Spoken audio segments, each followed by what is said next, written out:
My name is Jim Kemp. Thank you for coming to my TED Talk. I'd like to tell you some stories about growing up with Autism Spectrum Disorder. When I was a child, I had a whole world inside my head. For me, the real world, the world that everyone could see, was just a part of my world. I'm sure that when you were a kid, you probably had imaginary adventures. For me, this phenomenon was just more intense, which illustrates a point I'll be returning to. There are many non-autistic people who feel they cannot understand the autistic mind. There are many non-autistic people who never try. In truth, we understand each other better than we believe. Because I spent so much time imagining things, people noticed that I was out of it. I still remember a karate teacher in 3rd grade telling me it seemed like I lived on Planet Jim. I never forgot that phrase because it captured my experience perfectly. I began to realize that I was unlike most of my classmates, but I didn't think too deeply about it. Around this time, I was told that I had autism, and that was why I had special schedules in class. That was all right with me. But as my imaginary world began to recede, I came to understand that the real world followed very different rules than my imagination. I became aware of some deficiency, some more dangerous kind of difference. I felt angry. It's worth pausing to note here that part of autism, as you may have heard, is struggling to understand emotions. My special education classrooms all had some version of this poster, which always had the stated goal of helping us special ed kids to pick up on other people's emotions by reading their faces. But what you probably haven't heard is that when you're autistic, difficulty understanding emotions extends to your own emotions as well. When I was very young, emotions were like a language I couldn't read. I'm sure you've heard songs with lyrics like, "How do I know if I'm really in love?" Or my personal favorite, "How will I know if he really loves me?" by Whitney Houston. For me, being autistic, it's hard for me to pinpoint how I feel about things that no neurotypical person would be confused about. It's how will I know if I'm really annoyed that someone ate my sandwich? Which is sort of an exaggerated example. But for a long time, figuring out why I felt a certain way was very difficult for me. So when I understood in elementary school that I felt angry, in truth I had been angry for a long time. As I got older, I began to figure out some of the reasons I felt mad. Firstly, I like plans. One of the diagnostic criteria for autism is systemizing, which is an affinity for logical order. Often children who love organizing their toys are screened for autism, like this little guy here. But the darker side of liking order is disliking uncertainty.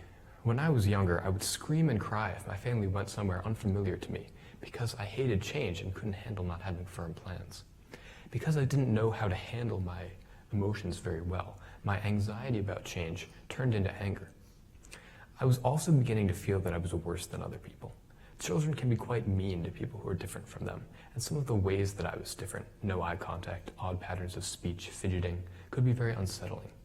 Many kids disliked that I couldn't understand things, usually social situations, that came naturally to them. I remember one night on a Cub Scout campout, I went out and I was just laying on my back looking up at the stars, and some other boys came along and just started kicking me in the ribs until I ran off. I didn't understand why I had to be different, and I took my frustration out on everyone I knew. It was the only method I had to process my feelings, but it led me to do many things I deeply regret. I was known as a spiteful and troublesome kid up until about the 5th grade.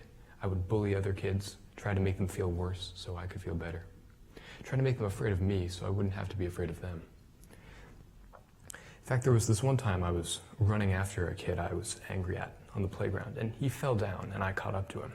And I looked at him lying there, and I realized that he was wearing the same kind of jacket that I had worn that night on the campout. And I looked at him, and for the first time, I really understood how another person felt. I understood also that I had become the sort of person that I hated, the sort of person who had come after me for being different and not being able to fit in. So after that, I became a lot more determined to understand situations,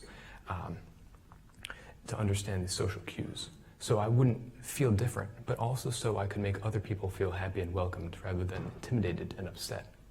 There's no secret trick to becoming better at social skills, as much as I wish there were. I just had to practice and keep practicing, and I was helped enormously along the way by teachers, special ed folks who were beyond patient with me. Now, when I say that I have difficulty understanding social situations, what I mean is usually something like this. That's a scene from Star Wars where Han Solo and Luke Skywalker have disguised themselves as stormtroopers and they've snuck aboard the Death Star. So everyone thinks they're stormtroopers, and they might be asked questions like, hey, what do you think of the new T-85? And they just have to nod and pretend like they know what that is, because there are rules in their environment that are unspoken, and they're expected to know them, but they don't.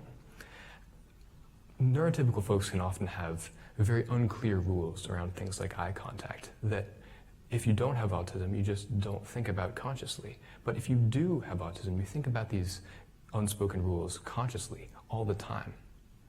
And because of this social difficulty, I often felt like I was an alien other. As a direct reaction, I began to believe that I was much smarter than other people. I wasn't content to be different and worse, so I came up with a way to feel different and superior. I conveniently forgot the very real limits autism places on some of my abilities and focused instead on the things I could do better than everyone else. It was a short-sighted and immature idea, and I soon realized it was getting in the way of my goal to be a better friend and community member. But to characterize autism solely as a disability is to miss a number of points, not least of which is that it can occasionally be a distinct advantage. Up until now, I've mostly told you about my struggles, my shortcomings, and those of you who've experienced the special education system will know this is an all too common shortfall. Differences in one's brain are just that, differences. Sure, disadvantageous differences attract more attention than neutral or advantageous ones, but autism isn't truly inferiority any more than it is superiority. It is only truly difference. Let's go back to the start of the story. As a child, I was very imaginative. I didn't need toys or props to imagine things. I pictured them in my head just as clearly as if I were looking at them. When people talked about trains, I would see a video of a train in my head, not a video I'd seen before, but an entirely new one that I had imagined. As I got older, I learned to manipulate the images in my head, to look at them from different angles, to adjust them and replay them. When I'm thinking about a concept, I almost see a diagram in my head. Only a few years ago, I learned that neurotypical people hear their own voice in their head when they think, a kind of thinking in words. The concept was a little surprising to me. I do hear my own voice in my head, but only while I write, not while I think or remember things or even read, unless I make a conscious effort to. Simply put, my thoughts never took the form of words. This concept sounds strange and alien to people the first time I explain it to them, but if you concentrate, you'll find you don't always think in words either. Have you ever listened to a piece of instrumental music and understood that it was happy or sad without anyone's voice telling you this is happy or this is sad? In fact, instrumental music is one of the best metaphors I've found for how I think. There are no words, but there's still something happening. An unfortunate side effect of thinking in pictures is that writing and speaking involve a lot of conscious effort for me. Whenever I think about why, this image comes to mind. So on the left here is what my thoughts look like in my head, and on the right is how I can approximate them within the blockier limits of language. Because I think in pictures, this image was the first thing that popped into my head to explain thinking in pictures. Imagine trying to explain this image to someone while making it totally clear what it looked like and what it was supposed to represent. Imagine that you could do it, but it would require a bit of focused effort and a bit of concentration. Because nearly all of my thoughts occur in image or diagram form, I have neither the ability nor the energy to fully transcribe them. People may notice, this is one of my quirks, that I use a lot of highfalutin grammar, and I say things like highfalutin, which means erudite, obscure, or pretentious. These odd language structures are a result of me trying to turn my thoughts into words as accurately as possible. Imagine building a really curvy and intricate shape out of Lego bricks. You're going to want to use the weird pieces to capture the structure, not just the square ones. As annoying as autism can be in the realm of language, there is an area where it makes things much easier, engineering. When I say I think in terms of objects, I'm capable of creating a type of design program in my head. If you've ever used any computer-aided design tools or virtual reality, it's a lot like that. Now, there's a theory about autism, although the mechanism is not fully understood, that has to do with differences in how the brain's white matter is shaped. That's the connective tissue that links together different portions of gray matter. You could imagine a computer with its wires crossed, so you might imagine that it's as easy for me to design things like this as it is for someone else to carry on a casual conversation. But it is as hard for me to carry on a casual conversation as it would be for someone else to design a machine in their head. There is an effort to rebrand autism and other neurodivergence in a way that removes or hides any explicit mention of impairment or disability. You may have heard terms like differently abled crop up in recent years. I'm personally against this rebranding. If you think back to my earlier metaphor, a lot more people will need to carry on a casual conversation than will need to design any type of machine in their head. And so it is sometimes accurate to call autism a disability.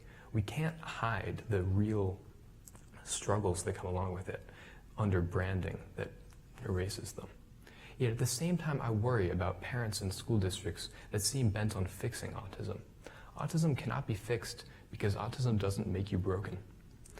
Most people who meet me today can't tell I'm autistic, but most people who met me in elementary school could. The only difference is the strategies I've learned to navigate a world that wasn't built for me. In a real way, I learned a new language.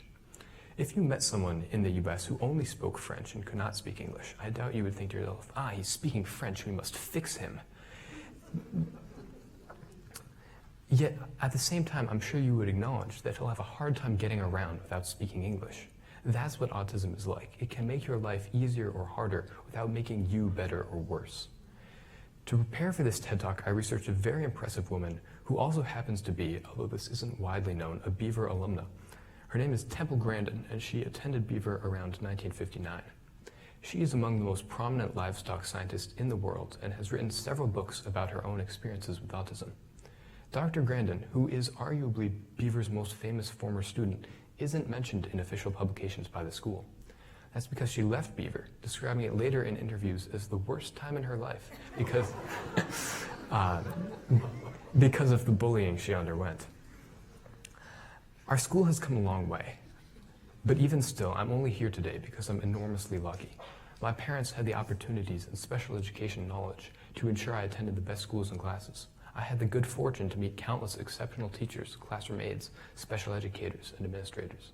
Underneath this TED Talk today is 18 years of tireless work by people I'll never be able to thank enough. I was lucky to have so much go right. It is my sincere hope that one day children with autism won't need luck to have the opportunities I've had, that we will all see autism for what it truly is, neither a disease nor an unchanging identity, but a difference, at times devastating, at times beautiful. We all have a world inside our heads. No two minds are alike, but that's the source of all creativity, all empathy, and everything noble.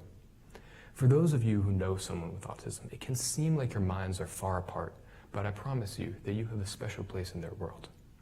For those of you who are autistic, like me, I promise that your mental world has something very special inside of it, and I hope that you share it with everyone. I promise that everything that's harder for you than for other people, you will one day appreciate more deeply because you've had to work for it. I promise you that non-autistic people don't have it all figured out either. I promise you that you are strong enough. Thank you for letting me bring you inside the world of my mind.